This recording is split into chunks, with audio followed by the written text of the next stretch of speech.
Mohon izin sebelumnya, saya akan memulai acara kuliah umum pada hari ini.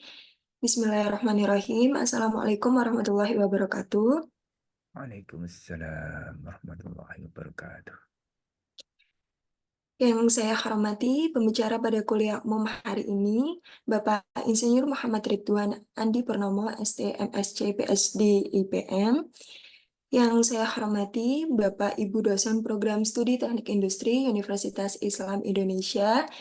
Yang saya hormati, Bapak Didin Dwi Novianto, ST, MLS, CM, selaku moderator pada kuliah umum hari ini, serta hadirin dan rekan-rekan mahasiswa yang berbahagia.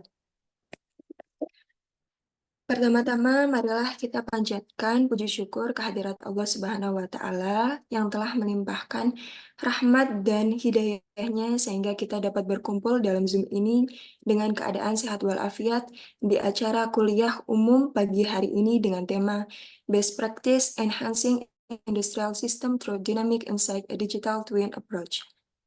Tak lupa, sholawat serta salam semoga senantiasa tercurah kepada Nabi besar kita, Nabi Muhammad Shallallahu Alaihi Wasallam, utusan Allah yang membawa cahaya petunjuk kepada seluruh umat manusia. Hadirin yang berbahagia, sebelumnya izinkanlah saya untuk memperkenalkan diri terlebih dahulu. Saya Anissa selaku MC pada kuliah umum hari ini, dan pada kesempatan kali ini saya akan membacakan susunan acara sebagai berikut. Yang pertama adalah pembukaan, lalu dilanjutkan dengan penyampaian materi kuliah umum yang akan disampaikan oleh Bapak Insinyur Muhammad Ridwan Andi Purnomo, ST, MSc, PhD, IPM. Lalu dilanjutkan dengan sesi Q&A kepada rekan-rekan mahasiswa, dan yang terakhir adalah presensi dan penutup. Hadirin rekan-rekan mahasiswa yang berbahagia, acara pertama pembukaan marilah kita buka acara kuliah umum pada pagi hari ini dengan bacaan basmalah bersama. Bismillahirrahmanirrahim. Baik, langsung saja kita masuk ke acara inti kita pada hari ini, yaitu kuliah umum dengan tema Best Practice Enhancing Industrial System Through Dynamic Insight a Digital Twin Approach. Dan pada kesempatan hari ini, kita akan dipandu oleh moderator kuliah umum kita, Bapak Dindin Dwi Novianto. Dan sebelumnya, mohon izin Bapak, perkenankan saya membacakan CV singkat dari Bapak Didin Dwi Novianto. Baik, untuk moderator kuliah umum kita pada kali ini yaitu Bapak Didin Novianto, STML SCM. Beliau adalah alumni S1 Teknik Industri ITS Surabaya dan S2 Logistik and SCM University of Sydney, Australia. Dan pengalaman kerja beliau ini di FMCG menjadi Product and Packaging Development Specialist dan keahlian di Logistik and SCM. Kepada Bapak Didin Dwi Novianto, dipersilahkan. Terima kasih Mbak Anissa. Assalamualaikum warahmatullahi wabarakatuh. Selamat pagi Bapak dan Ibu semua, rekan-rekan dan Bapak Ibu dosen yang saya hormati, Mas juga Pak Ridwan sebagai pengisi acara kuliah tamu webinar Teknik Industri UI yang pertama. Izinkan saya untuk yang pertama sebelum Pak Ridwan untuk mengisi materi, yaitu memperkenalkan Pak Ridwan secara singkat. Pak Ridwan sendiri adalah dosen aktif tetap di Teknik Industri Universitas Islam Indonesia Yogyakarta di Indonesia. Beliau memiliki riwayat pendidikan S1 di Universitas Islam Indonesia, lalu S2 gelar MSc Magister of Science di Universiti Kebangsaan Malaysia dan juga PhD juga ditempuh di kampus yang sama di Universiti Kebangsaan Malaysia. Lalu untuk saat ini jabatan di Teknik Industri UI adalah beliau sebagai Kepala Program Studi Sarjana Teknik Industri Universitas Islam Indonesia. Gitu. Lalu sebagai singkat untuk materi kali ini mengenai Digital Twin Approach, sebagai intermezzo atau materi singkat adalah perlu saya sampaikan bahwa Digital Twin adalah versi virtual dari benda, sistem, atau proses fisik. Dengan kata lain, adalah duplikat digital secara real time. Jadi data di dunia nyata digabungkan dengan simulasi virtual dalam teknologi digital twin untuk membangun replika yang komprehensif dan realistis dari objek atau sistem fisik. Digital twin ini digunakan di berbagai industri termasuk manufaktur, transportasi, perawatan, maintenance, kesehatan, dan konstruksi. Jadi konsep digital twin ini keuntungannya adalah dapat membantu meningkatkan produktivitas dan mengurangi biaya dengan memberikan wawasan dan analitik secara digital. Kurang lebih seperti itu ulasan singkat dari digital twin yang akan segera disampaikan oleh Pak Ridwan. Berikutnya saya persilakan Pak Ridwan untuk memulai memberikan materi mengenai digital twin ini untuk kuliah tahun ini. Terima kasih. Sebelumnya ke tes, Pak Didin sudah bisa mendengar suara saya? Bisa Pak? Oke, saya akan share screen dulu Bapak Ibu sekalian. Ya, slide saya sudah terlihat. Sudah, Pak. Sudah ya, oke. Bapak Ibu sekalian, adik-adik sekalian, mohon izin untuk memulai acara kita di pagi hari ini. Bismillahirrahmanirrahim. Assalamualaikum warahmatullahi wabarakatuh. Waalaikumsalam. Yang saya hormati ada Pak Kajur kita, Pak Imam Jati Widodo, dan juga Pak Didin sebagai MC kita pada pagi hari ini. Dan juga ini kalau saya diperbolehkan menyapa, ini ada beberapa kolega, ini ada guru saya juga Pak Zainuddin Zuhri. Ini beliau adalah guru saya. Ini mohon izin ya Pak Guru untuk muridnya menyampaikan bahan diskusi di pagi hari ini.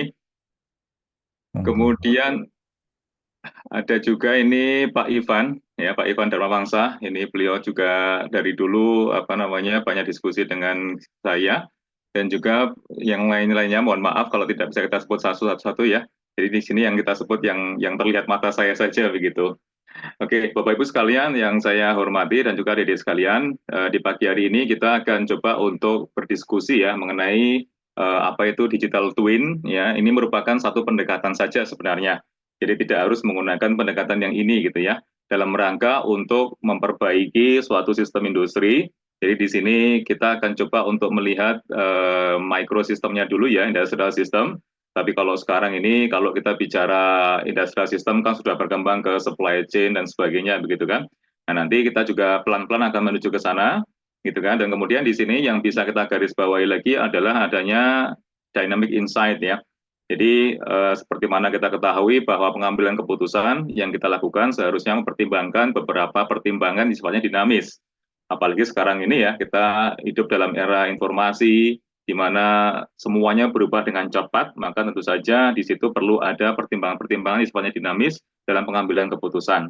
Memang ada juga beberapa sistem yang kemudian masih bisa kita anggap sebagai sistem yang tidak berubah gitu ya. Bagaimana contoh misalnya kalau kita bicara layout gitu kan. Nah, salah satu input dari layout di dalam suatu pabrik tentu saja adalah luas dari satu departemen. Nah, luas departemen tentu saja kalau kita bicara panjang kali lebar tidak akan berubah gitu ya. Nah, tapi kemudian di dalam departemen tersebut aktivitasnya itu pasti ada banyak yang berubah. Itulah kenapa di beberapa kondisi kita memerlukan suatu teknik analisis ya yang kemudian mencoba untuk mengkembarkan ya di sini kan ada istilah twin ya, mengkembarkan atau membuat kembaran dari sistem fisik yang kemudian bisa kemudian kita evaluasi sistem tersebut secara lebih mudah, secara lebih singkat dan seterusnya menggunakan suatu sistem digital. Tadi Pak Didin sudah menyampaikan sedikit ya pengantar dari sistem digital twin ya. Baik, kita mulai sebagai pendahuluan, Bapak sekalian, ya. Jadi tadi sudah kita singgung juga bahwa sekarang ini secara natural, maka industrial system itu sifatnya adalah dinamik ya. Jadi tidak boleh kemudian kita menganggap semuanya itu adalah mekanistik, tidak. Ya, jadi kita pahami bahwa sistem industri itu sekarang ada yang mekanistik, ada yang empirical, kan gitu ya. Kalau mekanistik tentu saja karena mekanismenya seperti itu terus gitu kan, maka kemudian bisa kita coba untuk modelkan misalnya menggunakan pemodelan matematis kan gitu ya. Sama-sama kita ketahui kapan kita bisa menggunakan model matematis ya ketika parameter atau data dalam sistem bisa kita identifikasi dengan tepat kan gitu. Tapi ada juga beberapa parameter dalam sistem yang tidak bisa ya kita identifikasi dengan tepat. Sebagai contoh yang paling sederhana ya, kalau kita di kampus misalnya, ya jadwal kuliah sudah jelas ya. Misalkan hari Senin jam 7 sampai jam 9 pagi, jadwal kuliah sudah jelas. Bahkan untuk satu ruangan pun sudah sangat jelas. Misalkan ruang 213, jadwal hari Senin jam 7 sampai jam 9 akan dipakai untuk kuliah apa, sudah sangat jelas semuanya gitu. Tapi kalau kemudian kita diminta untuk memastikan berapa jumlah mahasiswa yang hadir, nah ini menjadi tantangan gitu kan. Sudah jelas jadwalnya, sudah jelas mata kuliahnya, sudah jelas juga siapa mahasiswa yang terdaftar di situ, tapi jumlah yang hadir belum tentu segitu kan gitu. Nah, maka di sana ada beberapa faktor yang sifatnya dinamis yang perlu kemudian kita pahami kan gitu. Itu dinamakan dengan empirical system ya. Selain mechanistic system ada juga empirical system. Nah, kemudian muncul istilah industrial dynamics ya. Ini mengacu kepada suatu definisi bahwa itu merupakan interaksi kompleks ya, dan juga suatu lingkungan di dalam suatu sistem industri atau market ya dari waktu ke waktu. Nah, sehingga di sini Bapak Ibu sekalian dan juga adik-adik sekalian, yang perlu kita pahami bahwa kompleks faktor tadi itu pasti akan berinteraksi dengan faktor yang lainnya kan gitu.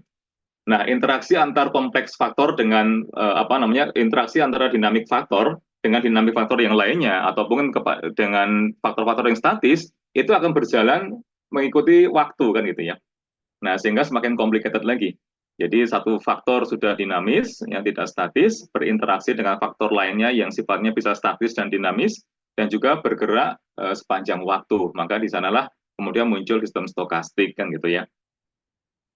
Nah, kemudian berikutnya adalah pengambilan keputusan itu kadang-kadang atau seringkali bahkan ya sifatnya adalah strategis. Kalau strategis artinya adalah kita perlu pahami dia akan melibatkan banyak resources. Berarti begitu salah pengambilan keputusannya, maka akan banyak resources yang terbuang kan gitu. Dan juga berakibat kepada kondisi bisnis untuk waktu yang jangka panjang kan gitu. Nah, ini semakin kita perlu hati-hati lagi pengambilan keputusan pada level strategis ya. Jadi kita pahami resources yang terlibat akan semakin banyak, dan ketika salah, maka banyak resources yang terbuang, dan efek negatifnya itu juga dirasakan untuk jangka waktu yang panjang, kan itu. Contoh misalnya ya, kalau kita lihat di dalam sistem industri, misalnya letak dari suatu channel distribusi. Nah, ini kalau kita bicara sistem supply chain ya, misalnya untuk menentukan di mana seharusnya letak gudang yang paling baik. Nah, ini tentu saja ketika salah, ya maka ketika gudang itu diletakkan di satu tempat yang salah, gitu ya, tidak dengan pertimbangan yang baik, maka nanti transportation cost ya dari manufaktur ke gudang itu akan berjalan untuk waktu yang lama kan gitu. Maka resources finance ya itu akan terbuang yang cukup banyak dan untuk waktu yang jangka panjang karena sudah terlanjur dibangun di situ, kan itu. Sementara bisa jadi, ya kalau kita bicara tata letak fasilitas ya, tata letak suatu channel distribusi, ya bisa jadi letak gudang itu tidak harus dekat dengan customer kan gitu ya. Ada beberapa pertimbangan itu gudang itu sebaiknya malah dekat dengan pabrik kan gitu. Jadi nggak apa-apa jauh dari customer gitu kan, karena memang kita tidak perlu memberikan proteksi ya kepada customer kita, karena barang yang kita jual kepada customer itu sifatnya adalah barang-barang yang low price gitu kan. Artinya customer tidak perlu ada proteksi bahwa barang yang sudah dibeli itu mudah bagi mereka untuk mendapatkan after sales service-nya.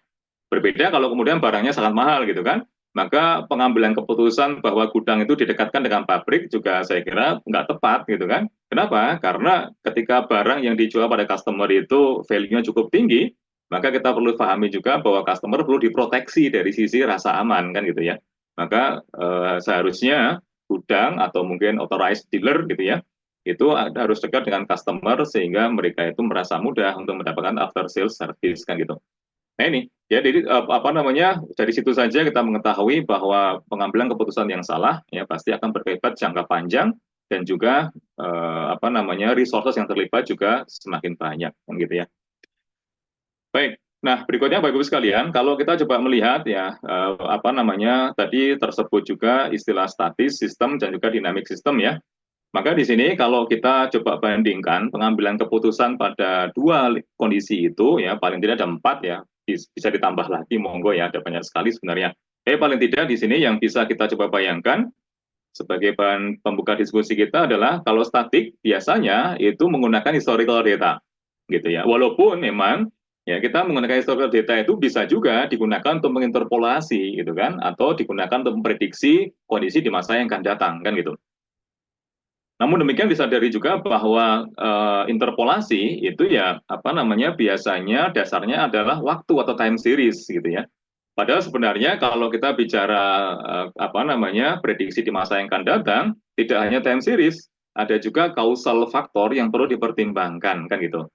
Nah, sehingga kalau kita bicara yang dynamic system ya, itu selain kemudian dia mencoba untuk menginterpolasi untuk masa yang akan datang, nah hasil interpolasi pun kemudian mereka juga akan kontrol ya, mereka akan juga akan monitor apakah sesuai hasil interpolasi ini kan masih prediksi kan, apakah sesuai dengan kondisi realnya.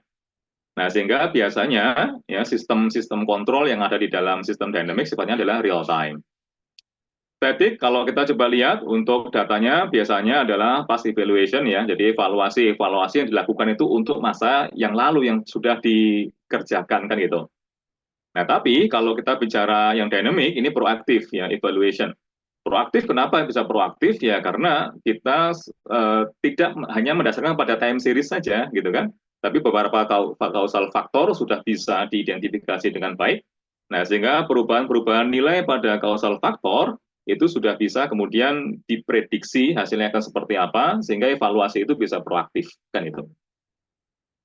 Statik ya, kalau dari sisi pengambilan keputusan biasanya menggunakan asumsi-asumsi yang fix ya, dan kalau yang dynamic ini asumsi yang digunakan adalah pertimbangan adalah agility, innovation, responsiveness.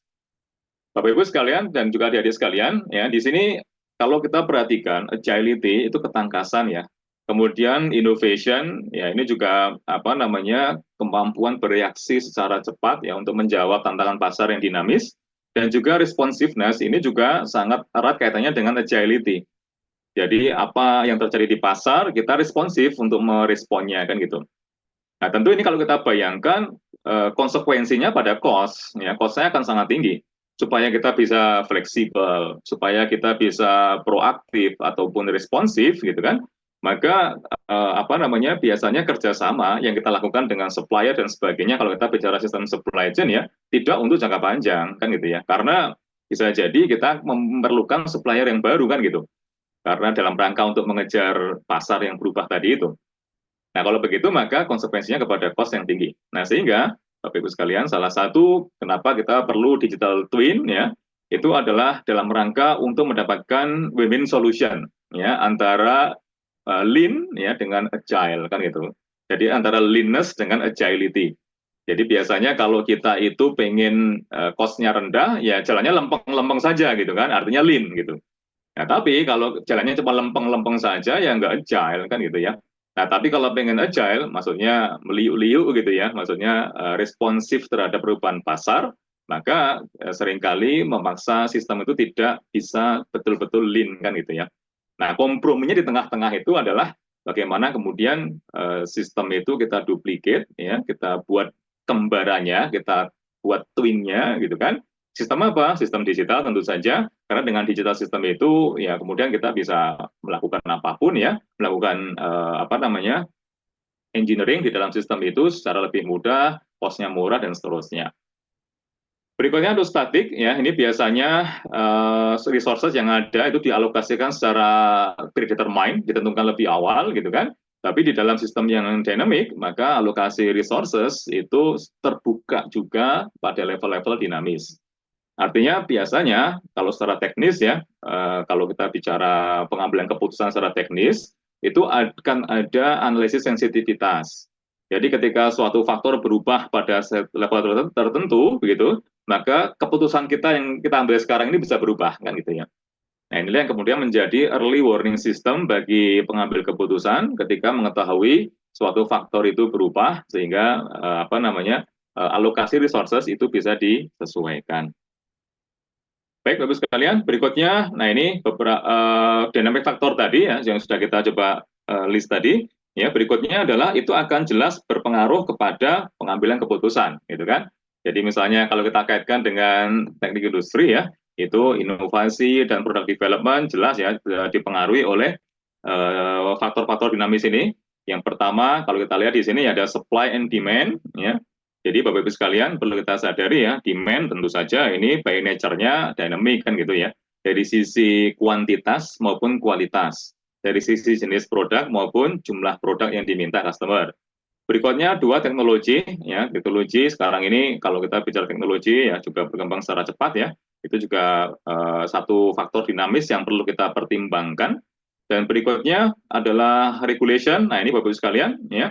Kita juga tidak boleh mengesampingkan mengenai regulasi. Regulasi itu maksudnya adalah aturan-aturan yang berlaku ya di satu wilayah, dan kadang-kadang kita bisa menggunakan regulasi ini sebagai advantage. Jadi kita bisa klaim bahwa perusahaan atau industri kita compliance ya, maksudnya sudah fit dengan regulasi-regulasi lokal. Nah, ini kan menjadi satu advantage tersendiri kan bagi customer, apalagi customer-nya kalau biasanya datang dari pemerintahan kan gitu. Berikutnya adalah competitive factors ya, jelas sekali ini berpengaruh kepada dinamika suatu sistem industri. Dan yang terakhir customer preference ya, karena ujung-ujungnya suatu sistem industri itu adalah customer satisfaction. Sehingga dari customer satisfaction itu ya kita bisa mengembangkan ya lebih lanjut lagi dengan profit generation dan seterusnya kan gitu. Nah, sehingga di sini akan berakibat kepada pengambilan keputusan yang sifatnya dinamis. Yang kita lihat di sini ya, innovation product development, jelas ya. Supply chain visibility. Nah, sekarang ada teknologi blockchain ya, Bapak Ibu sekalian. Teknologi blockchain ini memungkinkan kita men-trace gitu kan, men-trace barang-barang yang disupply kepada customer kan gitu ya. Nah, mungkin kita juga mendengar bahwa sekarang ini sudah berkembang juga mengenai konsep-konsep halal supply chain kan gitu ya. Nah, konsep halal supply chain ini kalau kemudian kita kembangkan bahwa tidak hanya barangnya itu halal gitu kan, tapi kemudian kita juga bisa men-trace ya, dulu ini sapinya, misalkan kita bicara daging sapi ya, ini dibesarkan di mana, dan kemudian bagaimana kondisi pembesarannya pada waktu itu dan seterusnya gitu kan. Maka dengan menggunakan teknologi blockchain itu ya kita bisa men-trace ya sampai kemudian siapa induk dari sapi ini gitu kan, bagaimana environment pembesaran sapinya dan seterusnya kan gitu. Jadi supply chain visibility ya bisa diimprove dengan adanya teknologi blockchain seperti sekarang ini. Coordination jelas ya, dengan menggunakan teknologi informasi yang ada sekarang ini, maka koordinasi dengan supplier, koordinasi dengan dengan rantai-rantai yang setelah perusahaan kita ya ke depan sampai customer itu kemudian bisa diadakan. Optimasi juga bisa dilakukan ya dengan menggunakan teknologi informasi.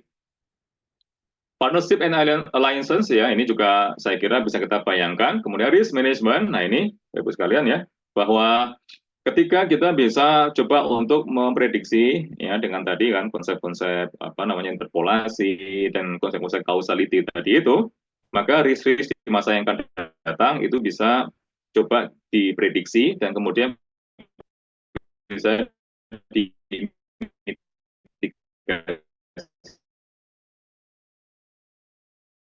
yang mungkin terjadi. Data driven strategic decision making tadi sudah kita bahas panjang lebar ya, bahwa pengambilan keputusan yang sifatnya strategis ya, maka seharusnya betul-betul didasarkan pada data gitu kan, tidak hanya pada perasaan. Sehingga di sini ada istilah data driven ya. Kemudian customer engagement juga bisa dilakukan ya, bisa ditingkatkan gitu kan. Kenapa? Karena dengan dukungan teknologi tadi ya, itu kita bisa lebih dekat dengan customer kita. Customer ketika ulang tahun bisa kita sapa gitu kan. Nah, ini saya kira kita punya pengalaman yang mungkin sama ya Bapak Ibu sekalian juga adik sekalian. Kalau zaman dulu ya, ini customer relationship management itu belum jalan dengan baik. Ya buktinya apa? Ya mungkin kalau kita bicara 5 tahun yang lalu gitu ya, itu sering juga saya mendapatkan SMS waktu itu masih pakai SMS ya. SMS mengenai promosi produk kosmetik kan gitu. Nah, ini kan salah ya. Saya tidak pakai kosmetik, tapi ditawarkan produk kosmetik kan gitu. Oke, Bapak sekalian, berikutnya, nah sekarang kita masuk pengenalan sedikit mengenai digital twin ya. Ini sebenarnya bukan teknologi baru sebenarnya ya, karena dulu waktu sekitar tahun 2005-2006 gitu, itu saya sudah menggunakan teknologi ini gitu ya. Tapi kalau dulu termnya atau istilahnya lebih teknikal. Kalau dulu biasanya disebut sebagai hardware in the loop gitu ya. Jadi ada hardware-nya yang kemudian itu sebagai physical systemnya in the loop gitu kan, di dalam suatu loop simulasi, dan simulasi itulah yang merupakan digital systemnya kan gitu. Nah, sehingga kalau kita lihat di sini ya, digital twin itu adalah konsep di mana physical object itu direpresentasikan secara visual, apanya, prosesnya, dan kemudian disimulasikan dalam rangka untuk memperbaiki physical system tersebut. Walau bagaimanapun, ya kita itu nantinya kalau kita bicara industri pasti akan bersinggungan dengan physical system gitu kan, pabrik ya physical system kan gitu ya. Nah, sehingga di sini kalau kita lihat ya, physical system itu diambil datanya secara real time, masuk ke sistem komputer, di bawah itu sistem komputer ya Bapak sekalian ya. Ini ada gambar laptopnya ini maksudnya adalah simulasi dari physical systemnya, merupakan twin dari physical systemnya gitu kan. Dan kemudian setelah data itu real time terambil gitu, maka kemudian pengambil keputusan itu coba bisa memperbaiki sistem ya secara real time juga. Dan ini yang kemudian berbeda dengan simulasi-simulasi yang biasa kita lakukan ya di kampus itu. Jadi ada juga output ya berupa signal yang kemudian akan mengontrol bagian hardware-nya atau bagian physical systemnya gitu. Ini saya kira teman-teman di teknik elektro memahami ya bahwa signal dari laptop ya misalnya datanya bisa serial atau bisa paralel atau bisa dikirimkan melalui internet gitu kan. Kemudian ada interface di sini ya menggunakan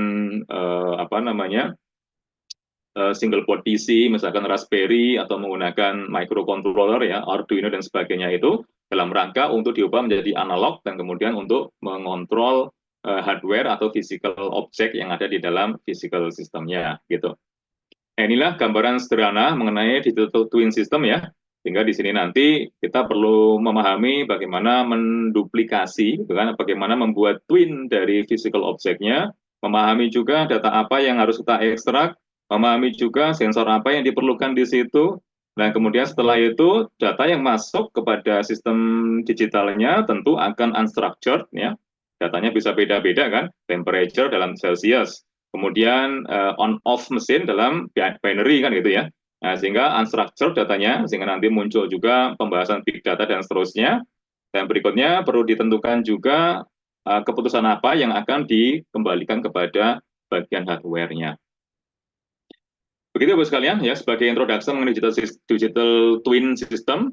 Nah, berikutnya kalau kita lihat perkembangan digital twin ya, ini kita bisa melihat di sebelah kiri itu ya, sebelah kiri kita. Jadi first stage-nya di fase-fase awal itu orang hanya berbicara bagaimana membuat orang hanya berbicara mengenai mempelajari ya physical system saja. Awalnya itu saja gitu ya.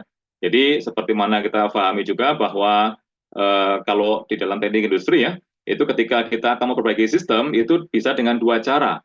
Yang pertama menggunakan direct observation gitu kan, physical sistemnya langsung kemudian kita evaluasi. Nah, tapi jika tidak memungkinkan karena keterbatasan kos, waktu dan seterusnya, maka kemudian kita bisa menggunakan modeling ya, modeling ada dua ya, ada model matematika, ada model simulasi, kemudian bisa kita pilih kan gitu. Hampir sama dengan itu. Second stage-nya physical version tadi ya, kemudian bagaimana berpikir kemudian dibuat twin-nya atau kembarannya dalam versi digitalnya. Nah, ini stage yang kedua ya. Nah, disinilah kemudian terjadi model verification ya dan invalidation gitu ya. Jadi digital versionnya itu apakah sudah sesuai behavior-nya dengan physical systemnya? Kalau belum, maka perlu ada secara iteratif ya, perlu ada perbaikan. Kemudian setelah terverifikasi dan tervalidasi, maka pada level yang berikutnya, third stage ya, stage yang ketiga, ini mulai dipikirkan interaksinya gitu. Nah, mulai ada pembahasan mengenai interface yang perlu diadakan di sini kan, antara physical version kepada digital version, dan juga apa yang signal yang perlu dikirimkan dari digital menuju ke physical version-nya, begitu. Nah, berikutnya baru kemudian terjadilah interaksi yang sifatnya imersif, ya. Jadi physical version dengan digital version itu langsung menjadi satu di situ, sehingga menjadi real-time control system, gitu ya. Nah, Bapak-Ibu sekalian, ini yang kemudian bisa kita gunakan juga menjadi step-step di dalam membangun suatu digital twin system gitu. Jadi kalau kita lihat di sini ya, kita berpikir bagaimana untuk mereplicate the physical world-nya. ya. Nah, ini tentu saja tergantung dari kebutuhan gitu ya, Bapak Ibu sekalian. Kalau kita bicara evaluasi untuk suatu sistem suatu hardware misalnya, kalau di lab kita ya di kampus itu ada robot arm gitu kan. Maka kalau kemudian kita coba untuk menentukan atau mengevaluasi economical movement ya, jadi gerakan ekonomis dari lengan robot gitu kan, maka tentu saja di sana kita perlu twin sistemnya itu ya memang simulasi 3 dimensi untuk lengan robot kita kan gitu. Tapi kalau kita bicara misalnya sistem supply chain namanya sistem kan, tentu saja hanya angka-angka saja yang perlu kemudian kita buat dalam versi digitalnya dalam rangka untuk merepresentasikan setiap chain di dalam suatu rantai pasok. Berikutnya data collection analisis teknik ya di dalam sistem digitalnya ya, ini kita juga perlu pikirkan bagaimana struktur database-nya dan modul-modul pengambilan keputusan apa yang perlu ada di situ. Dan berikutnya adalah modul pengambilan keputusan bisa kita identifikasi ya required datanya, data yang diperlukannya gitu kan. Nah, sehingga nanti kita bisa reverse ya kepada physical systemnya, oh data ini yang diperlukan, sensor ini yang diperlukan. Baru kemudian dalam sistem fisikalnya kita adakan sensor tersebut ya. Nah, ini sifatnya masih semi real time condition ya. Artinya pada level yang ketiga itu evaluasi bisa dilakukan secara semi real time. Artinya data didapat gitu kan. Kemudian setelah itu coba dijalankan dulu, kemudian dievaluasi apakah digital versionnya itu sudah tadi ya sudah verified dan sudah validated gitu kan. Dan kemudian keputusan yang diambil juga memang sudah sesuai dengan yang diperlukan pada physical version-nya, baru kemudian dibuat immersif ya antara physical version dengan digital version-nya. Sehingga di sini memungkinkan real time interaction ya between physical and digital sistemnya gitu. Ini yang kemudian bisa kita gunakan langkah-langkahnya ya untuk membuat suatu sistem digital twin. Nah, ini kalau kita lihat aplikasi digital twin ada banyak ya, Bapak Ibu sekalian. Kalau tadi judulnya adalah industrial system, tapi sebenarnya tidak hanya di sistem industri gitu ya. Misalnya nanti juga kita berikan contoh dulu ya sekitar tahun 2003, 2004 awal ya. Itu ada proyek mengenai smart city ya, salah satu komponen smart city ini ada city ya di sini. Itu adalah intelligent traffic system gitu. Nah, dalam intelligent traffic system yang kita sampaikan ya bahwa pada waktu itu sebenarnya sudah menggunakan digital twin system ya, tapi pada waktu itu istilahnya baru hardware in the loop gitu ya, hardware in the loop simulation. Construction juga sama Bapak sekalian ya, nanti terkait dengan manajemen project ya, project management kita sama-sama tahu ya bahwa ada banyak ya intervensi pengambil keputusan itu kepada rencana project. Tentu sebelum itu dieksekusi gitu kan, maka perlu ada validasi, perlu ada verifikasi apakah intervensi itu berdampak positif ya kepada proyek yang ditangani kan gitu. Nah, manufacturing ini Bapak Ibu sekalian kalau lihat banyak sekali ya contohnya, kalau kita googling saja nanti banyak itu biasanya software-software simulasi yang sekarang-sekarang ya, misalkan AnyLogic dan sebagainya itu contohnya itu. Contoh digital twin-nya adalah pada bidang construction. Manufacturing tadi sudah banyak kita bahas ya, ini juga ada vessel dan juga ini monggo lah bisa dilihat sendiri ya. Di sini ada banyak aplikasi digital twin yang kemudian diaplikasikan pada bidang-bidang tersebut. Oke, Bapak sekalian. Nah, berikutnya setelah kita mengetahui tadi apa itu digital twin ya, maka bisa kita simpulkan berarti ada dua sistem. Pertama adalah sistem fisikal, yang kedua adalah sistem digitalnya. Nah, ini biasanya kalau kemudian kita bicara teknologi yang sekarang, ya, teknologi cloud ya, maka di digitalnya itu biasanya disebut sebagai cyber system kan itu. Nah, sehingga nanti muncul istilah yang sering kita dengar adalah cyber physical system, gitu kan. Nah, ini kita perlu pahami pada level fisikal itu ada beberapa elemen yang sifatnya tangible, ya kan. Nah, ini kemudian setelah itu perlu dipikirkan ya bagaimana mendapatkan data dari situ, gitu. Nah, datanya apa? Formatnya? Apakah numeris, ya, apakah binary dan seterusnya. Maka itu akan berakibat kepada sensor yang kemudian akan digunakan, gitu kan? Nah, tapi ingat tadi ya, physical system tidak hanya sebagai data feeder, tapi juga dia akan mendapatkan keputusan dari cyber sistemnya kan itu.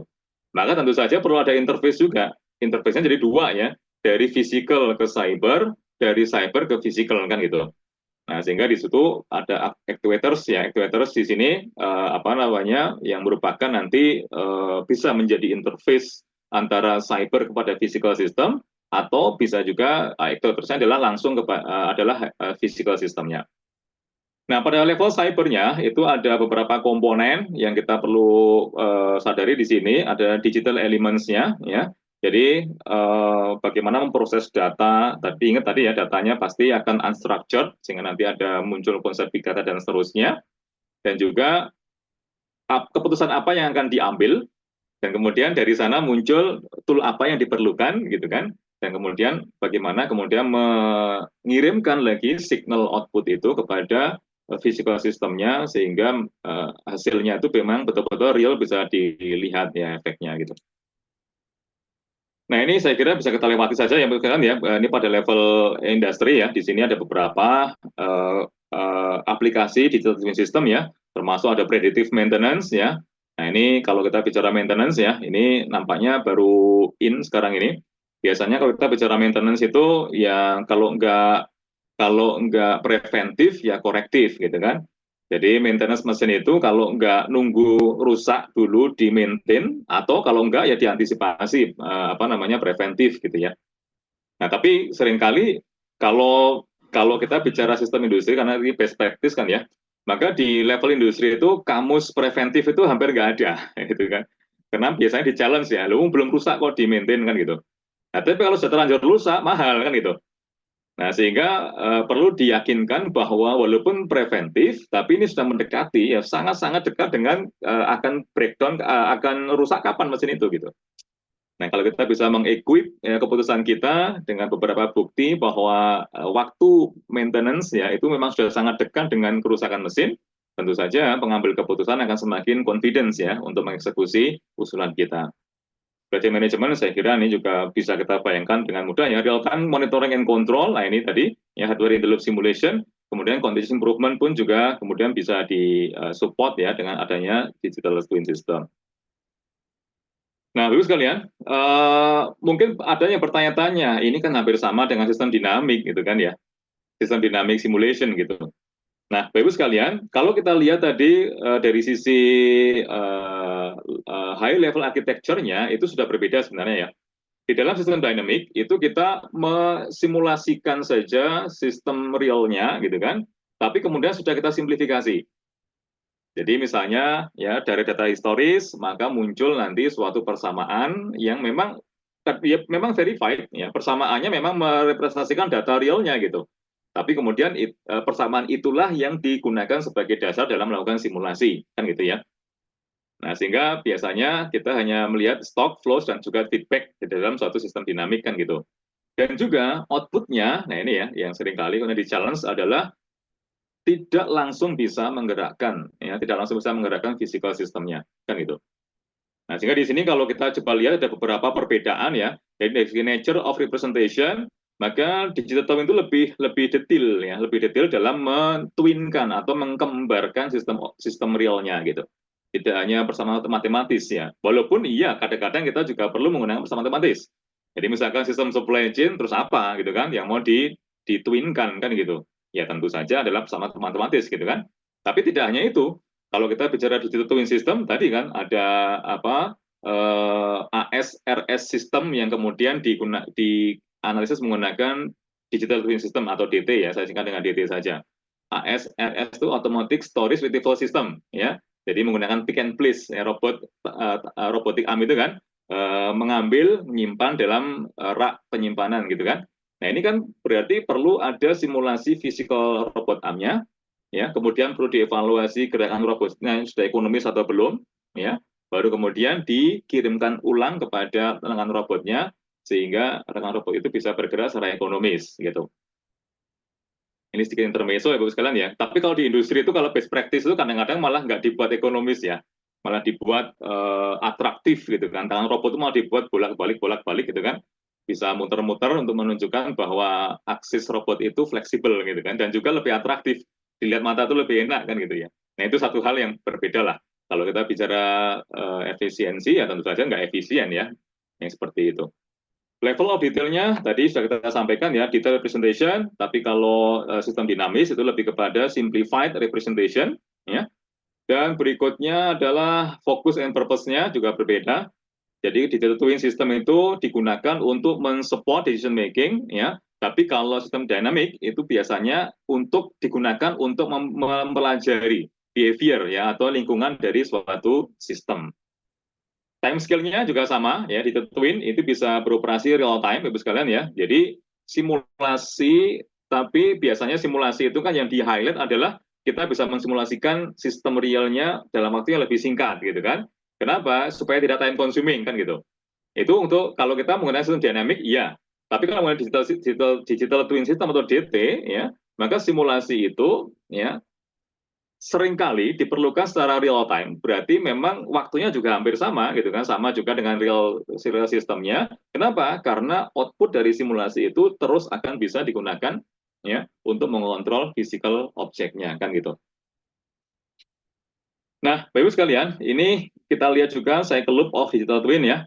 Jadi kalau kita mulai dari yang pojok kanan atas itu ya, digital twin atau DT ya, itu menggunakan Internet of Things, jelas ya. Atau mungkin IoT itu sekarang berubah jadi Internet of Everything kan gitu ya. Internet of Everything maksudnya adalah usernya pun ya, bukan hanya devices-nya, usernya pun juga terkoneksi kepada internet kan gitu. Nah, ini dalam rangka apa? Dalam rangka untuk mendapatkan data kan itu. Nah, sehingga ya kalau kita bicara digital twin system ya, itu tentu saja ya kita akan menggunakan IoT gitu kan sebagai sarana untuk mendapatkan data dari physical object. Nah, Bapak Ibu sekalian, tadi sudah kita sampaikan ya, ketika kita menggunakan IoT, maka kita akan bekerja dengan banyak devices, akan bekerja dengan mesin, bekerja dengan robot arm, bekerja dengan conveyor, kalau kita bayangkan dalam satu sistem industri ya, akan bekerja juga dengan data-data di bagian marketing dan seterusnya, kan gitu. Artinya struktur data itu beda-beda, ya. Nah, ketika beda-beda, maka menjadi unstructured, sehingga di sini muncul istilah big data, gitu kan. Nah, sehingga big data itu ya unstructured gitu kan, padahal pengambilan keputusan harus structured. Maka kemudian dia menggunakan artificial intelligence atau machine learning gitu kan dalam rangka untuk apa? Dalam rangka untuk kembali membuat digital twin yang lebih baik kan gitu.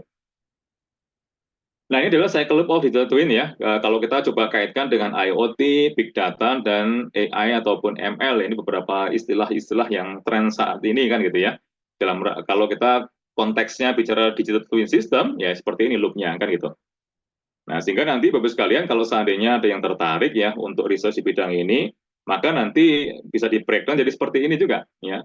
Ada yang berpikir IoT-nya seperti apa. Ini satu tantangan tersendiri juga gitu ya. Kemudian ada berpikir dengan IoT ini bagaimana sistem penyimpanan datanya gitu. Bapak Ibu sekalian ya, kalau kita melihat sistem penyimpanan data yang sekarang ini kan tidak hanya melulu menggunakan konvensional database ya. Jadi kalau dulu saya diajar oleh guru saya ini ada Pak Zainuddin di sini ya mengenai database itu. Kalau kita bayangkan database konvensional pada waktu itu kan tabel-tabel gitu kan. Nah, kita bisa bayangkan kalau kita menggunakan model tabel itu, sementara datanya adalah streaming. Ya, datanya itu setiap real time dikirimkan dari IoT itu menuju database kita. Bisa kita bayangkan 1 jam itu kita akan punya berapa puluh ribu data kan gitu ya. Nah, inilah kemudian muncul banyak sekali teknik-teknik pengembangan dalam database yang ada sekarang ya, sehingga memungkinkan kemudian kita itu menyimpan data dalam bentuk streaming dan juga langsung bisa diinterfacekan dengan AI maupun ML ya, machine learning gitu kan, dalam rangka untuk dikirimkan kembali ke sistem DT kita untuk pengambilan keputusan. Nah, Bapak sekalian, in term of manufacturing system, ini juga kita juga bisa melihat di sini ya, ada smart manufacturing ya. Nah, ini apa saja yang biasanya dikerjakan oleh para peneliti di industri ya, itu biasanya di dalam optimasi proses dalam suatu proses produksi gitu kan. Ada juga manufacturing design. Jadi sama-sama kita ketahui ya bahwa cellular manufacturing system itu merupakan kompromi antara tadi itu ya, antara flexibility dengan agility tadi itu ya, antara productivity atau leanness dengan agility ya, yaitu biasanya salah satu konsep yang bisa diterapkan adalah manufacturing cell, kan gitu ya. Nah, manufacturing cell tentu saja selnya ini harus kita lihat sebagai virtual cell, kan gitu ya, atau logical cell. Nah, kalau logical cell atau virtual cell, maka fleksibel, ya, tidak kemudian secara fisik mesin itu tergrup-grupkan di dalam suatu lokasi, tidak, gitu kan? Tapi difahami bahwa prosesnya itu mengikuti suatu aturan-aturan dalam sistem seluler manufacturing system, kan gitu. Digunakan juga untuk optimization, untuk scheduling, ya, dan seterusnya. Ini Bapak Ibu bisa melihat dari sini ya. Kemudian ini ada penggunaan AI-nya juga. Nah, disinilah yang kemudian kita lihat ada digital twin systemnya yang merupakan apa namanya kembaran ya dari physical environment-nya dan disupport oleh artificial intelligence dalam rangka untuk mencapai tujuan-tujuan di dalam suatu sistem manufaktur. Nah, Bapak Ibu sekalian, mohon maaf ya, di sini kita perlu juga meng-highlight bahwa digital twin system ini tidak boleh lepas ya dari tujuan dari sistem manufaktur itu sendiri. Nah, ini yang penting ya. Jadi kita tidak boleh hanya playing with technology saja, lupa dengan objektif, nggak boleh ya. Jadi objektifnya apa, gitu kan? Kadang-kadang objektif itu nggak perlu digital twin, ya nggak apa-apa, nggak usah pakai DT gitu ya. Nah, tapi kalau perlu digital twin, maka sekarang di pagi hari ini kita diskusi mengenai teknik ini kan, dan kita juga paham bahwa di DT itu juga memungkinkan kemudian bersupport dengan adanya AI maupun ML gitu ya. Dan kemudian kita juga melihat di sini beberapa aplikasinya di dalam sistem manufaktur. Contoh ini Bapak sekalian, ya digital twin yang bisa kita sampaikan, misalnya dalam sistem pick and place, ya pick and place itu kita lihat di sini ya ada dua conveyor yang warna biru yang sebelah sana itu, ya ini ada pelletnya, ada pellet produknya ya, ada conveyor yang warna hitam, ini yang kemudian mengangkut produk yang masih belum masuk di dalam pelletnya kan gitu. Nah berikutnya di sini ada parallel robot yang akan mengambil barang-barang ini di dalam conveyor yang hitam ini ya, dimasukkan kepada palet-palet produknya kan gitu. Nah, Bapak Ibu sekalian, yang terjadi sekarang ini ya biasanya kecepatan dari parallel robot dan juga conveyor itu fix, ya fix gitu. Jadi sudah kita di-set gitu kan oleh operatornya kecepatannya sekian gitu kan. Kenapa? Ya karena memang disadari bahwa robot itu kan tidak punya mata gitu ya. Jadi robot itu bergerak itu ya dasarnya adalah dikontrol speed-nya itu ya setiap mungkin 5 detik sekali gitu kan dia akan turun untuk mengambil produk kan gitu ya. Walaupun kemudian berkembang juga ini ada vision sensor juga ya di atas ini yang kemudian melihat ya apakah di situ ada barang apa tidak kan gitu ya. Nah, tapi yang perlu kita garis bawahi di sini adalah kalau menggunakan digital twin system memungkinkan sistem ini terintegrasi dengan database yang ada di marketing gitu. Nah, apa fungsinya? Fungsinya adalah bisa mengontrol secara dinamik ya apa namanya gerakan dari conveyor itu sehingga dia tidak statis bergerak begitu saja yang kadang-kadang mengakibatkan overstock ataupun bahkan malah understock gitu ya. Nah, kapan overstock? Ya itu tadi, ketika dia terus bergerak secara statis sementara demand itu ternyata turun gitu. Ketika demand ternyata turun, maka ketika barang masuk ke pallet ya kemudian dipak ya sudah segitu stoknya gitu kan. Padahal demand-nya turun gitu.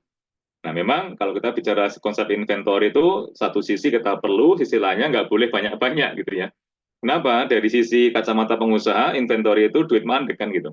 Ya, satu sisi perlu untuk memproteksi fluktuasi demand, sisi lainnya nggak boleh banyak-banyak karena itu merupakan duit mandek. Nah, sehingga di sini Bapak sekalian, kalau diintegrasikan dengan database dalam marketing ya, maka kita bisa ngontrol ya demand itu ketika tinggi ya, ketika tinggi maka speed of conveyors itu juga bisa ditambah ya secara otomatis gitu kan. Dan kemudian jumlah produk yang ada di atas conveyor yang hitam ini juga bisa bertambah gitu kan. Dan kemudian speed dari conveyor yang putih itu juga bisa ditambah lagi supaya cepat ya untuk bisa menghasilkan produk di dalam pallet dengan jumlah yang banyak karena demand-nya mulai meninggi gitu. Ada apa namanya? Ada konsep antisipasi di situ. Dan ketika demand rendah, tentu saja conveyor tidak perlu bergerak cepat kan itu ya. Maka speed-nya juga bisa dikurangi kan itu. Nah, Bapak sekalian berikutnya adalah ini kita sampai jam berapa ya, Pak Didin? Sampai 9.45, Pak. 9.45. Iya. Oh ya. Oke. Hanya jawab. Berikutnya kita lihat lagi Bapak sekalian. Nah, ini juga dulu pernah kita kerjakan juga ya di sekitar tahun 2006 ya, terkait dengan predictive machine maintenance. Tapi waktu itu belum ada istilah prediktif gitu ya. Nah ini ada di dalam lab pada waktu itu ketika melakukan research itu ada CNC besar ya, milling bentuknya. Itu kemudian melakukan milling suatu benda kerja di sini. Nah kemudian berikutnya di sini kita pasang beberapa sensor yang digunakan untuk mengidentifikasi ya, temperature dan juga vibration gitu. Nah, pada waktu itu baru itu saja yang digunakan ya untuk memprediksi kira-kira dia akan aus ya mata ini Bapak Ibu bisa melihat apa namanya pointer saya ya, Pak Didin bisa melihat pointer mouse saya? Bisa, Pak. Bisa ya, oke. Ini yang saya sampaikan di sini ya, yang kita lihat di pointer mouse-nya ini. Ya ini ada mata pahatnya gitu kan. Kapan dia akan aus? Dideteksi dari sini, dari temperature dan juga vibration-nya gitu. Nah, sehingga nanti ya pada waktu itu ada sistem kontrol juga yang kemudian bisa melakukan kompensasi sehingga dia tetap pemakannya itu tetap apa namanya tetap pas gitu kan walaupun sudah mulai aus gitu. Nah, berikutnya ya bisa kita kaitkan sekarang ini kalau kita bicara digital twin system ya atau DT system itu bisa kita kaitkan dengan current machining load ya. Sekarang ini loadnya mau tinggi apa rendah gitu dan juga kapan terakhir dia di-maintain, kalaupun belum rusak gitu kan. Nah, sehingga dari sana muncul internal factor-nya tadi sudah kita sampaikan, external factor-nya sudah kita sampaikan, nah baru kemudian ya kita bisa prediksi gitu kan, ini kira-kira akan rusak kapan, gitu. Nah, caranya bagaimana? Direct observation tentu saja akan sangat time and cost consuming gitu kan. Maka kita buat sistem simulasinya. Nah, ini simulasinya menggunakan software ya. Kemudian setelah itu kita dari sistem simulasi yang real time ini ya kita bisa dapatkan datanya real time juga untuk dilakukan plotting antara temperature dan dengan vibration di sini muncul ya. Kemudian juga terkoneksi ke dalam sistem koneksi dengan database dari marketing, maintenance ya, maintenance department untuk mengetahui last maintenance period dan juga current machining load ya dan menggunakan teknologi artificial intelligence ya kemudian nanti bisa diprediksi ya kira-kira tools ini akan rusak kapan beberapa waktu sebelum rusak bisa dilakukan maintenance sehingga bisa memperpanjang ya walaupun ujungnya rusak juga gitu kan tapi bisa memperpanjang umur tools gitu. Nah, Bapak sekalian, ini juga tadi sudah kita singgung ya, di dalam suatu intelligent traffic system itu juga sering menggunakan digital twin system. Bapak Ibu sekalian, kalau googling sekarang ini mungkin kita sudah sampai pada intelligent traffic system generasi yang ke mungkin 7 atau 8 ya, saya tidak mengikuti. Tapi pada waktu itu generasi keempat ya itu sudah mulai menggunakan real time simulation. Waktu itu belum terkenal istilah DT tadi belum ada ya. Tapi biasanya pada waktu itu kita kenalnya adalah secara teknisnya adalah hardware in the loop simulation. Tadi sudah kita singgung di awal. Jadi di dalam sistem ITS, for Smart City ya, ini kita lihat di sini digital twin sistemnya, ini nanti akan digabungkan dengan hardware in the loop simulation dalam rangka untuk mengambil keputusan secara real time ya, memperbaiki sistem traffic yang intelijen.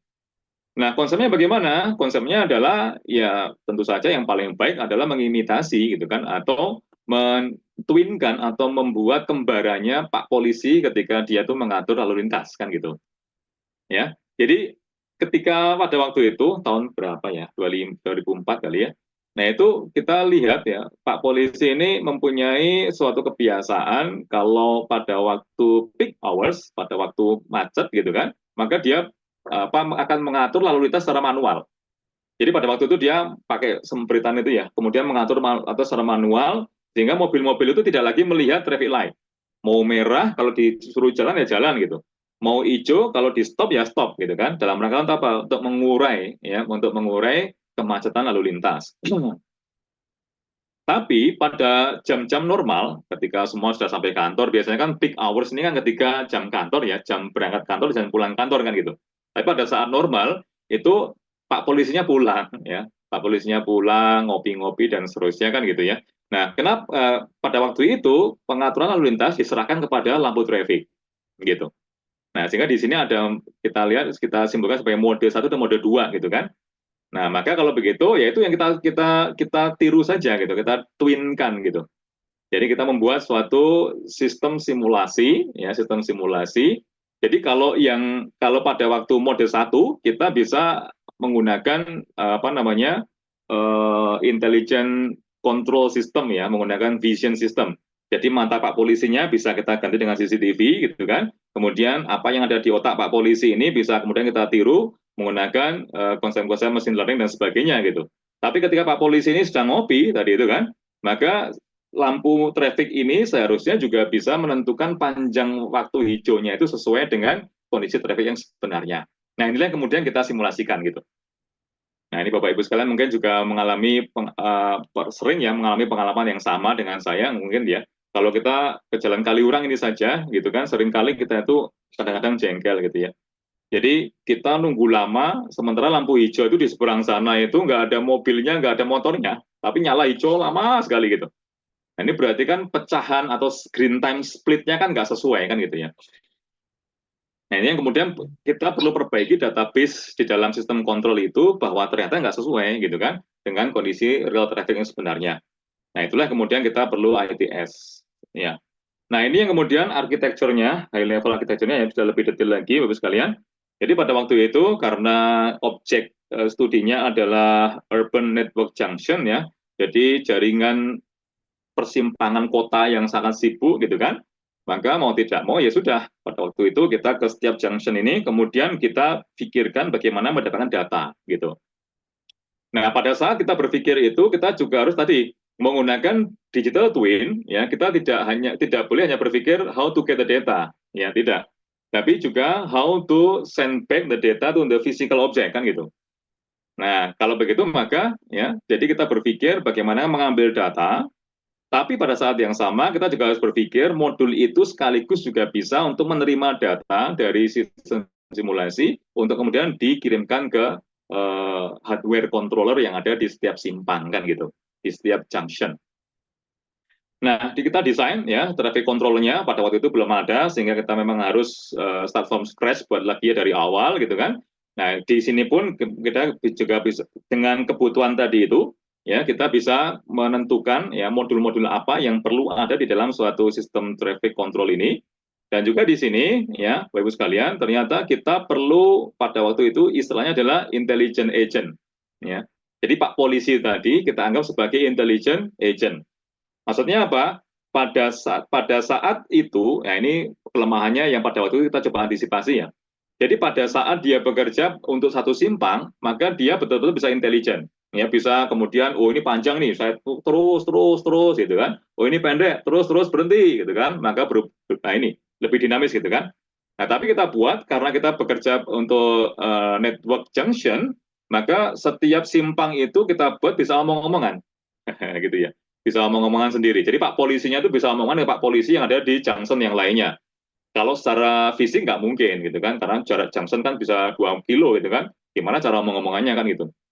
Nah, tapi kalau menggunakan sistem simulasi, ya itu tadi, kita bisa coba simulasikan gitu kan. Nah, itu yang kemudian, ini sebenarnya pada waktu itu saya terinspirasi dari suatu film ya. Itu ada waktu itu ada film itu, yang kita lihat itu, jadi ada cerita perampok ya, ngerampok bank gitu. Tapi sebelum ngerampok bank itu dia punya tim juga yang pinter bisa merekayasa traffic control yang ada di situ gitu. Apa yang mereka rekayasa? Jadi kalau temennya itu sudah selesai ngerampok bank gitu ya, itu kemudian jalan yang akan dilalui itu sudah dapat hijau. Jadi dia dari bank menuju ke junction terdekat dapat hijau.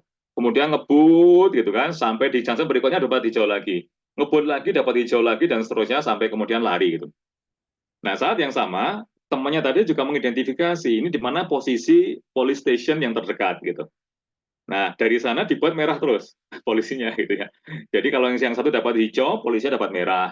Dapat hijau lagi, dapat merah lagi, sehingga malah nggak terkejar itu. Nah, itu yang kita namakan sebagai green wave ya, gelombang hijau gitu.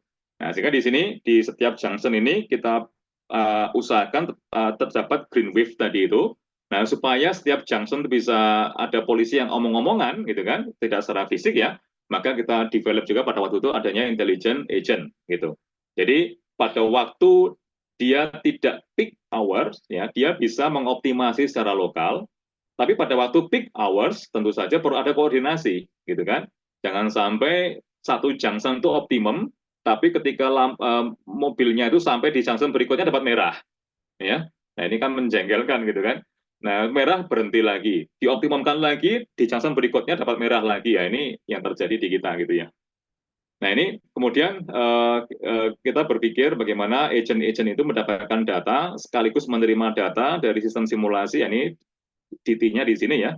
Ini twin-nya dari physical network junction-nya. Kemudian di sini kita juga simulasikan secara detail ya apa namanya pergerakan setiap kendaraan, gitu kan? Karena Bapak Ibu sekalian ya, ini juga ada istilah green loss ya. Green loss ini sering kita alami gitu ya. Jadi begitu lampu itu dari merah ke hijau, itu seringkali mobil itu belum bergerak. Paling tidak sekitar menurut studi pada waktu itu sekitar 7 sampai 15 detik baru bergerak. 7 sampai 15 detik itu lumayan tuh, bisa melepaskan 2 mobil gitu kan. Nah, itu dinamakan dengan green loss. Nah, sehingga di sini dengan juga termasuk platoon ya. Jadi kelompok-kelompok mobil itu. Jadi kalau kita perhatikan itu behavior itu memanjang ya. Jadi pertama kan berhenti semua tuh. Tapi begitu hijau kan ini bergerak, ini belum bergerak. Ya, ini bergerak, belakangnya belum bergerak. Sehingga platnya itu lama-lama memanjang gitu. Ya, kumpulan mobilnya memanjang. Nah, ketika plat memanjang, maka green time-nya jadi nggak sesuai lagi. Awalnya teridentifikasi 5 mobil. 5 mobil itu cukup dengan 20 detik. Ya, itu hitungan statis. Tapi hitungan dinamisnya ketika memanjang gitu kan, karena reaksinya kan nggak sama tuh, maka 20 detik nggak cukup. Nah, ini yang kemudian kita simulasikan, ketemu green time speed yang bagus, langsung bisa kita gunakan untuk mengupdate ya secara real time database yang ada di traffic control ini ya, supaya green time split-nya itu bisa disesuaikan secara dynamic kan gitu. Nah, pada waktu pada waktu tidak ada polisinya gitu kan. Pada waktu dia bekerja tanpa CCTV gitu. Tanpa ada polisi ya, tanpa ada vision sensor mata polisi tadi itu. Tapi pada malam hari ya CCTV nggak bisa bekerja dengan baik kan karena gelap kan gitu. Nah, ketika CCTV bekerja dengan baik tentu saja ini yang kita gunakan ya. Jadi bisa menggunakan konsep real time control system ya, menggunakan vision based system CCTV, ada image processing yang kita buat pada waktu itu dalam rangka untuk mengontrol lalu lintas ya secara real time gitu. Nah, ini yang kita lakukan pada waktu itu ya, yang merupakan suatu sistem DT ya di dalam suatu traffic control untuk mendukung ITS. Ini kita sudah kelebihan waktu, mohon maaf Ibu sekalian. Ini sebenarnya ada beberapa yang perlu kita bicarakan ya. Jadi ada juga nanti kita bicara mengenai how to visualize the data ya. Jadi kadang-kadang kita perlu menentukan juga jenis-jenis grafik yang tepat ya di dalam sistem DT kita sehingga mata itu atau pengambil keputusan itu bisa mendapatkan insight langsung bisa memutuskan dengan benar gitu.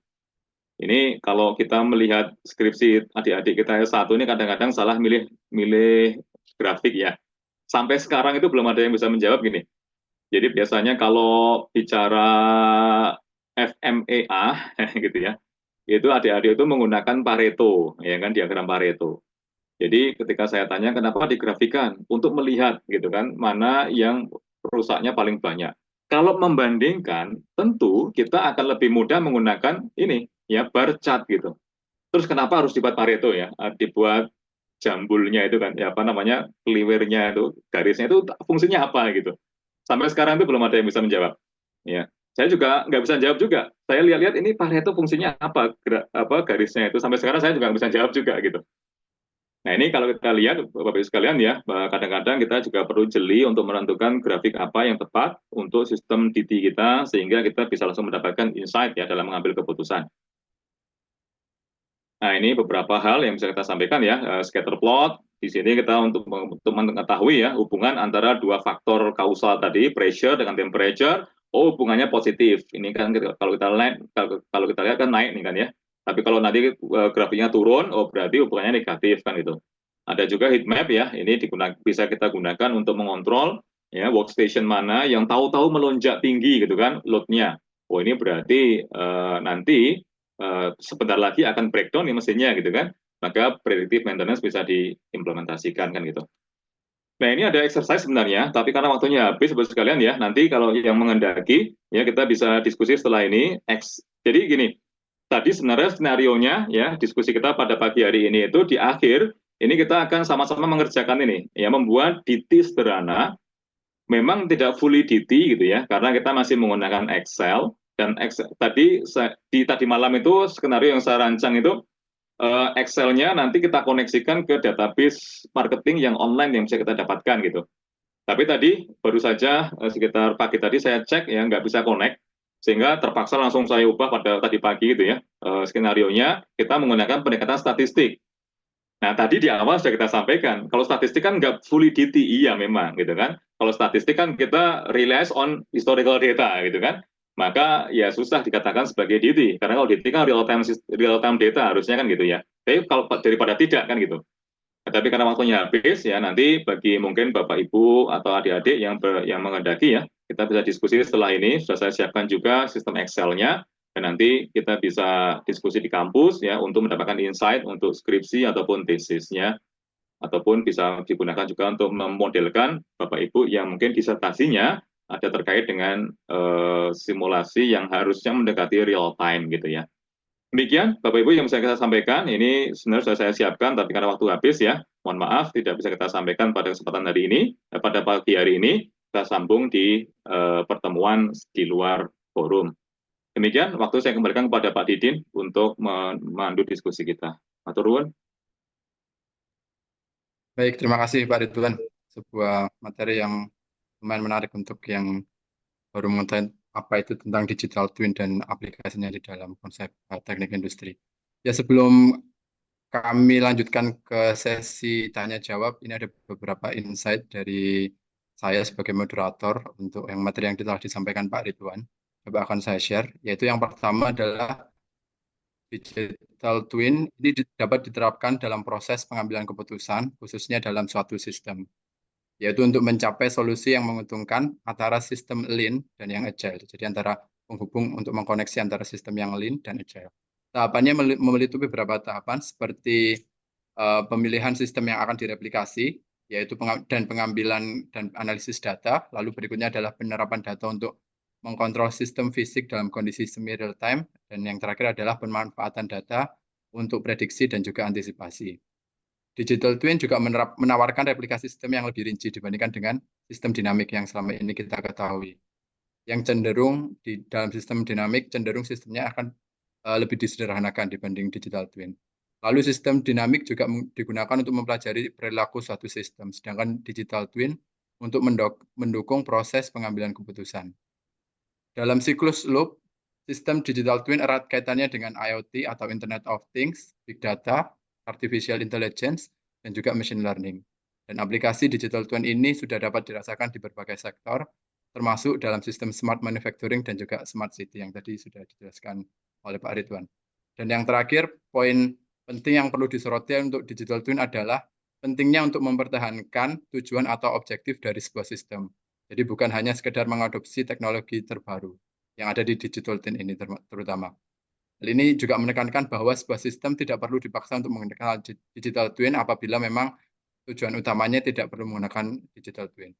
Kurang lebih seperti itu dari insight dari saya sebagai moderator. Untuk berikutnya dilanjutkan untuk sesi tanya jawab. Silakan Bapak Ibu dan juga rekan-rekan sekalian, apabila ada pertanyaan boleh disampaikan melalui langsung atau juga melalui fitur tanya jawab di chat atau di chat di Zoom ini. Dari Bapak Ibu sekalian.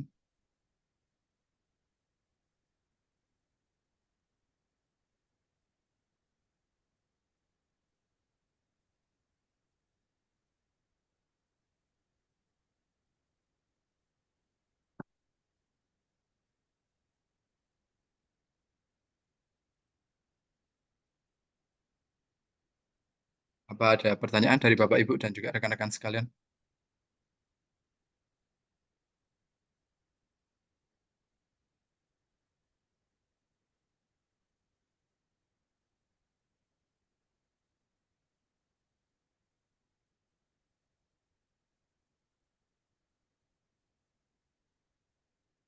Jika belum ada, mungkin dari saya dulu Pak Ridwan. Ada pertanyaan. Monggo Pak Didin. Ya Pak, pertanyaan saya untuk yang digital twin ini kan secara konsep kalau dilihat kan memang begitu kompleks dibandingkan dengan simulasi yang biasanya ada, baik itu di teknik industri atau yang di lainnya. Lalu untuk penerapannya, untuk secara disadvantage dari digital twin ini apa sih Pak sebenarnya di dalam sebuah sistem? Apakah memang selain dengan cost yang tinggi untuk penerapannya, ataukah memang secara hasil ini memang lebih akurat dibanding simulasi yang selama ini dilakukan atau ya simulasi atau optimasi selama ini yang dilakukan oleh industri-industri atau dari kalangan di akademisi seperti yang di teknik industri. Seperti itu sih, Pak. Ya, terima kasih Pak Didin pertanyaannya. Nanti juga ada dari Pak Ivan ini. Ya, ini teman diskusi dari S1 dulu ya Pak Ivan ya. Nah, ini memang kalau kita lihat ya disadvantage-nya adalah tentu saja adalah infrastruktur ya. Yang kemudian kalau kita lihat memang memerlukan infrastruktur yang lebih dibandingkan dengan sistem simulasi yang biasa kan gitu. Ya, tadi sudah kita sampaikan perlu adanya interface kan. Interface-nya dua ya, dari dan ke ya, dari physical object dan juga ke physical object gitu kan. Nah, ini interface sendiri tentu saja kan cost yang tinggi ya. Dan kemudian modul-modul pada sistem digitalnya itu juga untuk saat ini kan juga tidak murah kan gitu ya. Karena tadi itu kan teknologi yang tinggi, itu diperlukan teknologi yang tinggi. Misalnya Bapak Ibu sekalian, mohon maaf ya, kalau seandainya kita sebut satu software simulasi yang komersial ya, AnyLogic misalnya, kan mahal harganya, gitu kan. Nah ini AnyLogic itu bisa digunakan untuk digital twin system ya. Jadi dia sudah support ya, sudah support untuk mendapatkan data dari IoT dan juga sudah support juga untuk mengeluarkan data dan interface-nya tinggal kita buat sehingga masuk kepada physical object-nya kan gitu. Biasanya sih keluarnya pada cost Pak Didin ya, pada cost atau infrastruktur yang lebih tinggi dibandingkan dengan sistem simulasi biasa. Ya, baik Pak Ridwan, terima kasih. Ini sudah ada yang mengacungkan tangan dari Pak Ivan Darmawangsa, dipersilakan.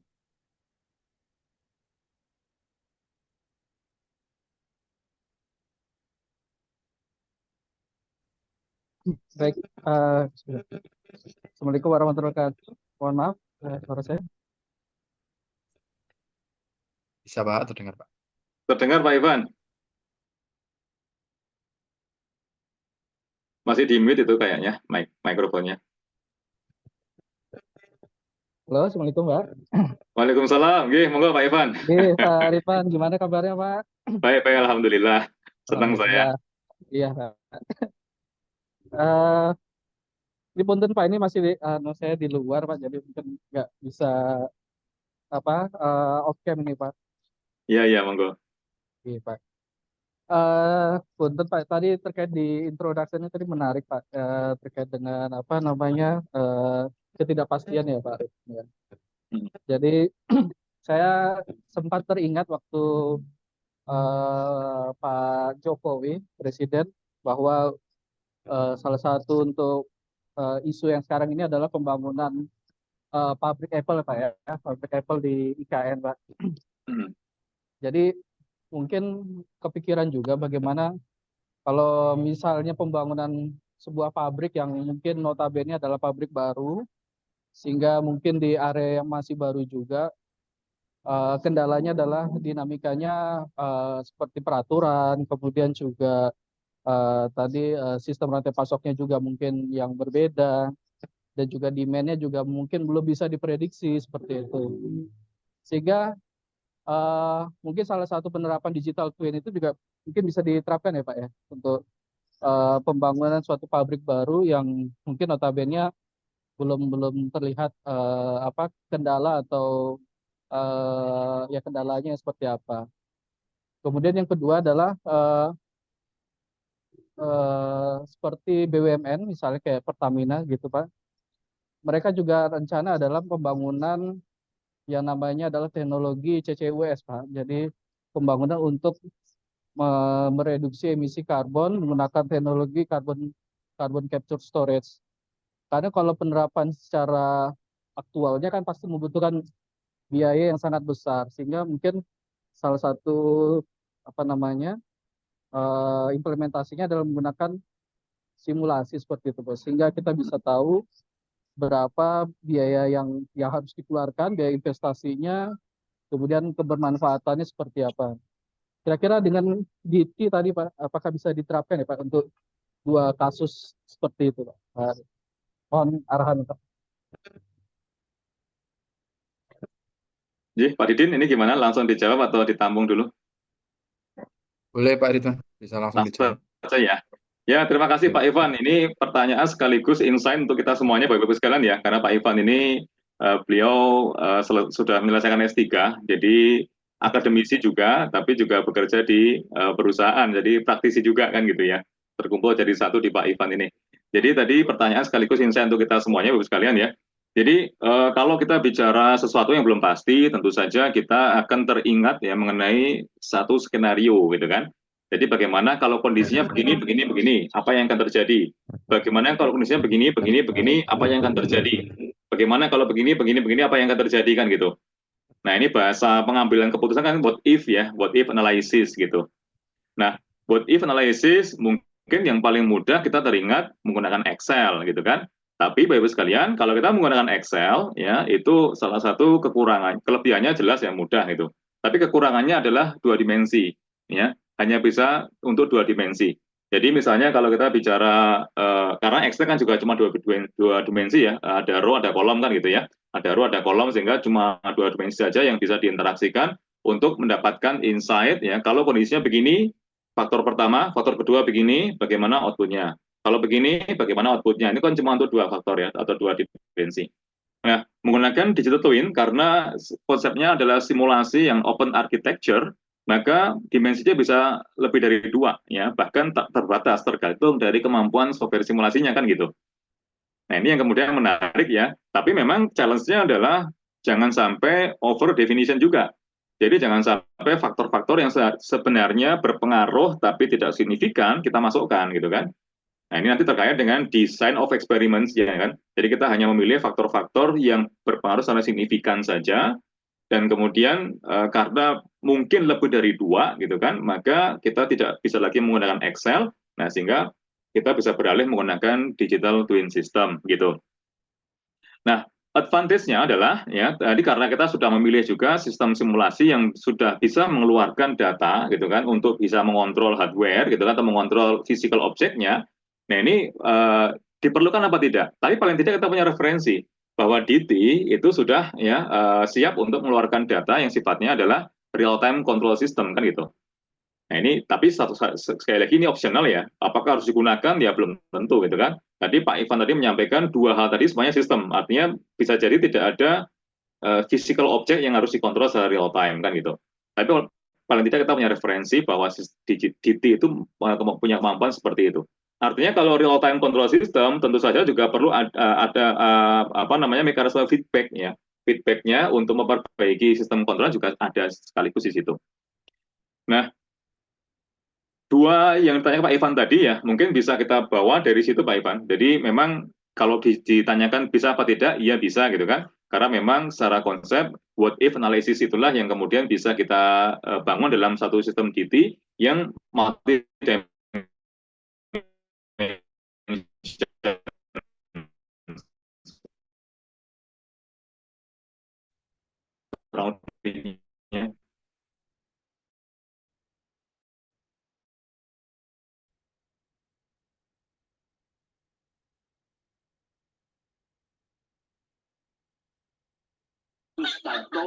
Demikian Pak Didin, terdengar jawaban saya tadi? Atau mungkin Mac saya bermasalah ya? Ya Pak, yang terakhir tadi terpotong. Oh, Iya, sendat-sendat internet terakhir. connection-nya kadang-kadang perlu.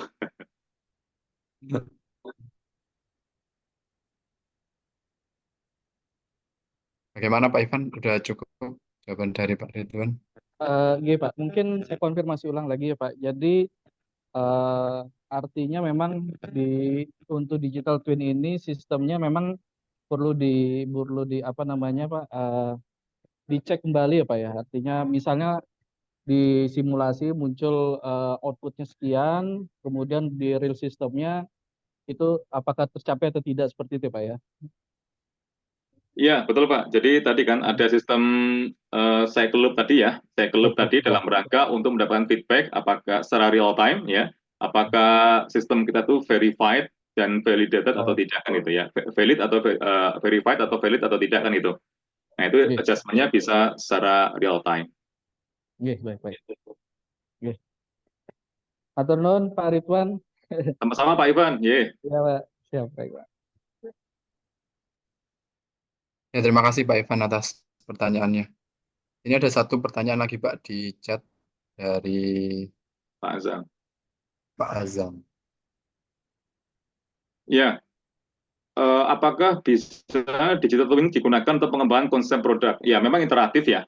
Jadi kalau kita bicara konsep pengembangan produk kan nanti apa namanya, salah satu peta yang bisa kita gunakan kan cognitive map ya. Jadi peta kognitif yang digunakan untuk pengembangan produk kan gitu.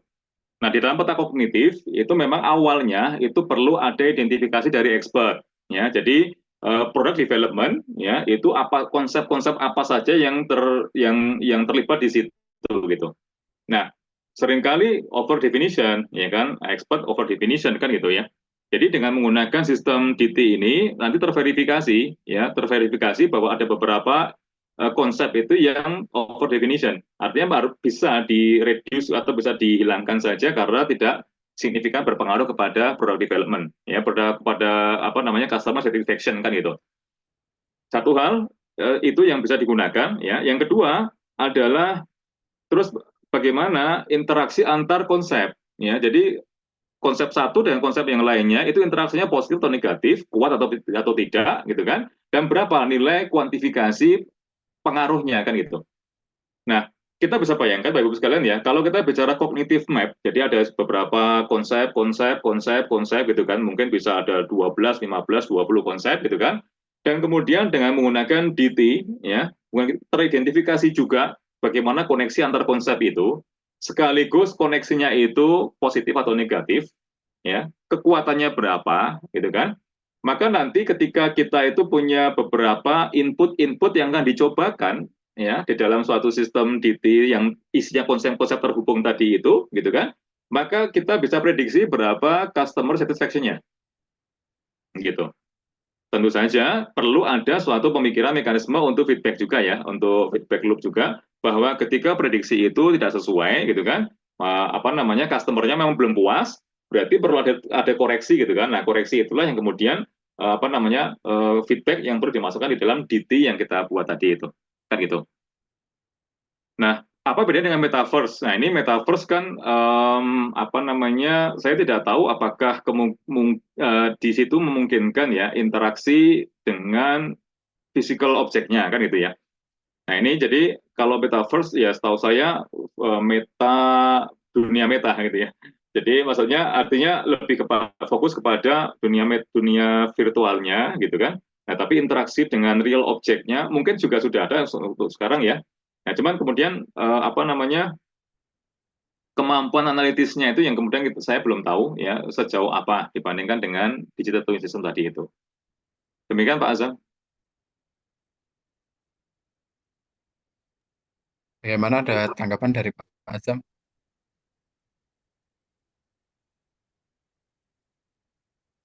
Baik. Ardioni ya, ini dari Pak Ardioni ini alumni nih.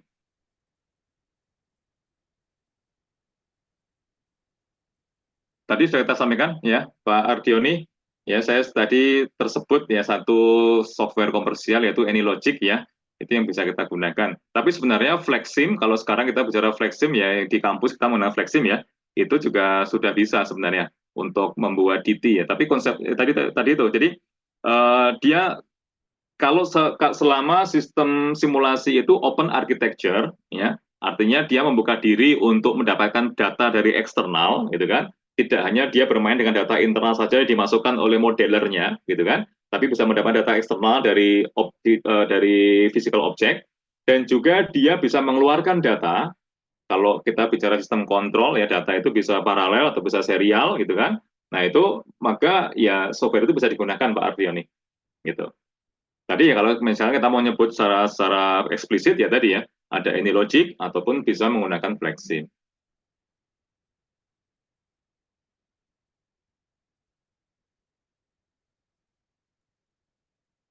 Dari Pak Doni apakah menjawab? Baik. Ada satu pertanyaan Pak di chat ini. Oh, ada lagi Dari nih. Pak Zahid. Juwas, Ada juasnya. Dari Pak Zahid ini Pak, izin bertanya. Tadi kalau tidak salah, saya mendengar AI memiliki hubungan dengan simulasi dari sistem. Bagaimana cara dari AI tersebut sebagai bentuk kolaborasi dengan sistem simulasi untuk mengatasi kebocoran dari database yang dipunya. Terima Gimana Pak? kasih. Pak Didin? Bagaimana cara AI sebagai bentuk Mm-mm. kolaborasi dengan sistem simulasi untuk mengatasi Mm-mm. kebocoran dari database yang ada? Bocoran data Pak ya, berarti kita bicara security data ya, kalau itu. Iya, Pak. Kalau ya kalau kita bicara security data, saya kira nanti pembahasannya bisa di lain waktu ya, Bapak sekalian ya, karena memang itu menjadi isu juga kalau sekarang ini. Jadi begitu banyak sekali AI ataupun ML modul yang bisa kita gunakan ya secara online misalnya, nah itu maka tentu saja data itu akan menjadi terdiscovered kan gitu ya. Nah seringkali data itu data-data yang sifatnya konfidensial gitu kan. Nah, maka nanti tidak harus data itu secara langsung di-feed-in-kan kepada modul AI ataupun ML gitu kan. Nah, kita bisa berpikir interface-interface yang bisa kita gunakan di situ gitu. Contoh misalnya interface-nya kita bisa menggunakan web service system gitu ya, walaupun tidak secara real time gitu kan akhirnya. Tapi web service system itu kan paling tidak bisa mengantisipasi ya bahwa modeler itu tidak bisa secara langsung mengakses data dari dalam database, tapi melalui suatu interface yaitu bisa menggunakan XML ataupun teknik yang lainnya yang di dalam sistem web service.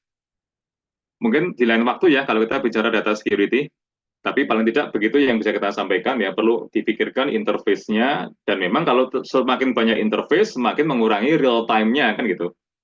Tapi memang kalau kita bicara security ya memang harus ditempuh gitu ya. Demikian, terima kasih pertanyaannya Bapak. Baik, Bapak dan Ibu sekalian, ada pertanyaan lagi? Satu pertanyaan terakhir, belum kembalikan ke MC. Nah, MC-nya kan Pak Didin. Saya sebagai moderator. Oh, moderator ya, MC-nya tadi ya.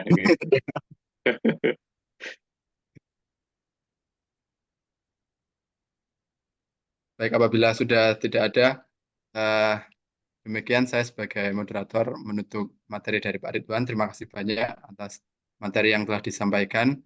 Dan Bapak Ibu rekan-rekan sekalian, sekedar menginformasikan bahwa webinar teknik industri ini akan dilakukan tiap bulan. Jadi akan dilakukan setiap hari Jumat tiap bulannya. Nanti akan untuk materi-materi berikutnya akan kami share mendekati jadwal untuk pelaksanaan webinar teknik industri ini sendiri. Terima kasih saya sampaikan sebagai moderator. Saya kembalikan ke Mbak Anissa selaku MC. Terima kasih. Terima kasih atas waktu yang telah diberikan. Sebelum memasuki acara terakhir yaitu penutup, akan dilakukan sesi absensi dan akan dilanjutkan foto bersama untuk Bapak, Ibu dosen, dan teman-teman mahasiswa.